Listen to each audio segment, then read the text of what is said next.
Située face au village, hors des remparts qui retenaient en leur sein les maisons d'habitation, l'église occupe une position peu commune.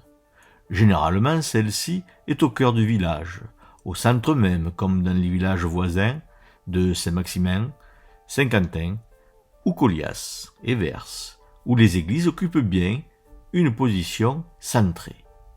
À Saint-Siffré, seigneurie ecclésiastique, l'église fait partie du site castral, siège de la seigneurie où l'on trouvait les représentants du seigneur, les officiers de la justice ordinaire, l'auditoire et la prison.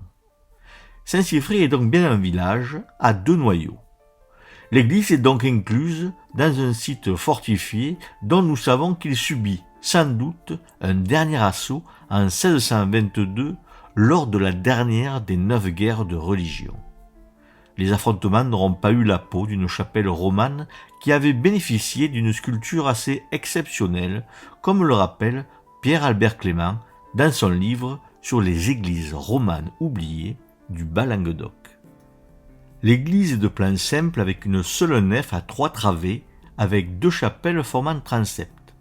Son abside, que l'on appelait jadis presbytère ou sanctuaire, est semi-circulaire à l'intérieur et pentagonale à l'extérieur. Le portail à double ressaut nanti d'une archivolte saillante fait d'un tore dégagé par des onglets, avec retours horizontaux, indique une construction de la fin du XIIe siècle. Pour Pierre-Albert Clément, cette église est incontestablement d'inspiration provençale. Il ajoute encore, en terminant son analyse, dont les éléments ont été repris ici sans trop de modifications, que la dédicace à Saint-Siffrin, ou Saint-Siffrin, évêque de Carpentras, était déjà en soi un clin d'œil à la Provence. Notons enfin que l'église est parfaitement orientée puisque le sanctuaire est à l'est. Un peu plus de 6 décennies plus tard, un document exceptionnel nous donne des indications concrètes sur cette église. Un vaste programme de reconstruction, de réparation ou d'agrandissement d'églises est lancé après la révocation de l'édit de Nantes en 1685. Devenus nouveaux catholiques, les protestants sont obligés de suivre le culte avec les anciens catholiques. Or, depuis les guerres de religion, les églises sont dans un état déplorable. On pratique encore le culte dans le four commun à Aubarne, qui attendra le XIXe siècle pour avoir une église en propre. Et cela n'est pas un cas exceptionnel. Face à ces difficultés logistiques, les autorités monarchiques décident de lancer un grand chantier. Une enquête est menée auprès des édifices pour déterminer les actions à mener à leur endroit. Puis des prix faits, c'est-à-dire des contrats de maçonnerie, sont passés avec des entrepreneurs.